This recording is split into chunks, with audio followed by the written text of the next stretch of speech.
शिक्षा क्रांति लाएंगे, हम आगे बढ़ते जाएंगे। ज्योति जगाकर ज्ञान की हम सबको राह दिखाएंगे।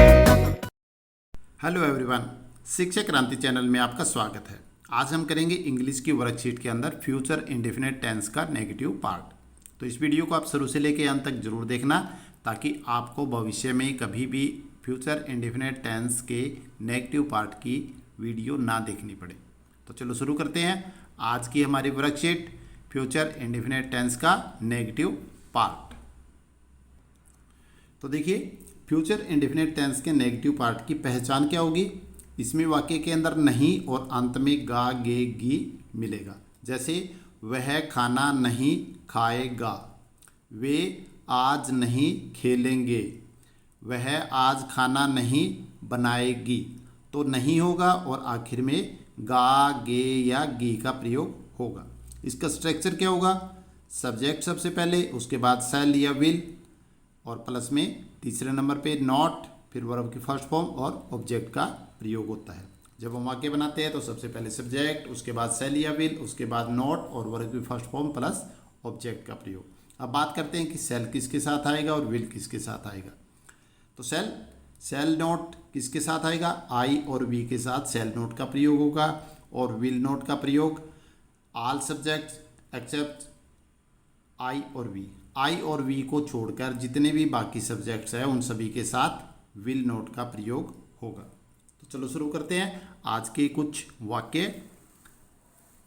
तो पहला वाक्य है मैं पुस्तक नहीं पढ़ूंगा। तो सबसे पहले क्या आएगा, सब्जेक्ट इसमें क्या है, मैं। तो सबसे पहले सब्जेक्ट है इसमें मैं को बोलते हैं आई। उसके बाद शैल या विल। तो देखिए आई के साथ किसका प्रयोग होगा, shall not, I shall not. उसके बाद वर्ब की फर्स्ट फॉर्म। तो वर्ब क्या है, पढ़ना, आई शैल नॉट पढ़ना। पढ़ने को इंग्लिश में क्या बोलेंगे, read. I shall not read.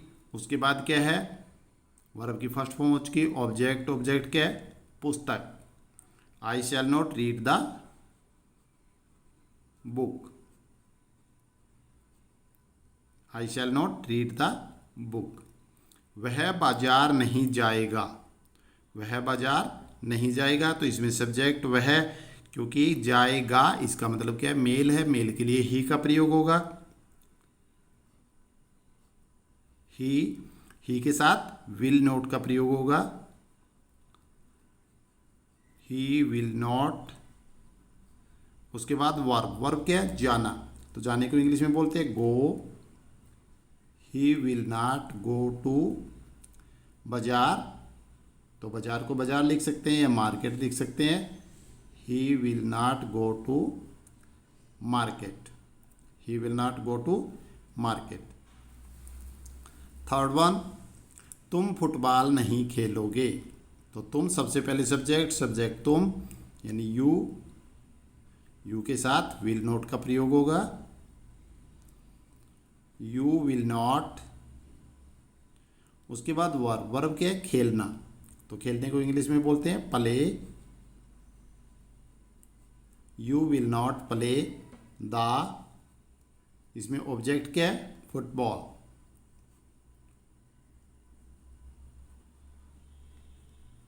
You will not play the football. वे अपना काम नहीं करेंगे, वे अपना काम नहीं करेंगे। तो सब्जेक्ट क्या है इसमें सब्जेक्ट है वे को दे के साथ विल नॉट का प्रयोग होगा, दे विल नॉट। उसके बाद वर्ब की फर्स्ट फॉर्म, वर्ब क्या है, करना, करेंगे, करना, they will not do. Object क्या है, अपना काम, they will not do their work.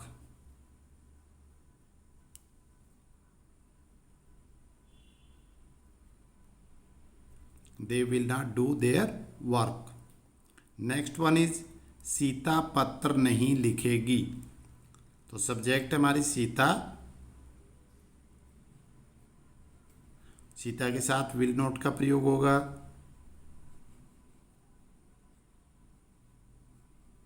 उसके बाद वर्ब की फर्स्ट फॉर्म, वर्ब क्या है इसमें, लिखना, तो लिखने को इंग्लिश में बोलते हैं write.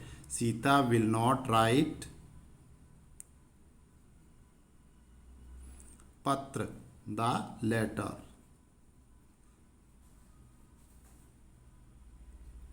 Sita will not write the letter. Sohan खाना नहीं खाएगा, सोहन खाना नहीं खाएगा, तो सब्जेक्ट क्या है इसमें, सोहन। सोहन के साथ विल नॉट का प्रयोग होगा।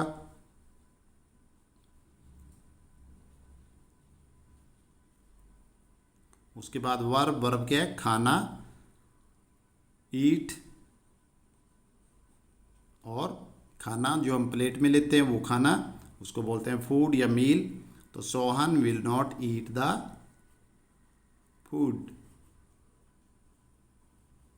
Sohan will not eat the food. And last one is कुत्ता नहीं भौंकेगा।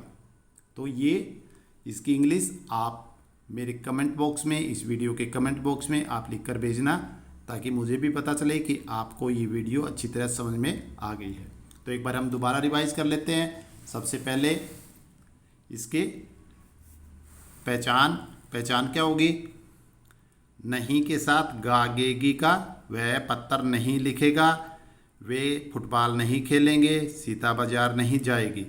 स्ट्रक्चर क्या होगा, सब्जेक्ट प्लस सल या विल नॉट का प्रयोग प्लस वर्ब की first form plus object. Shall not I और वी के साथ, और विल नोट बाकी जितने भी बचते हैं सब्जेक्ट सभी के साथ विल नोट का प्रयोग होगा।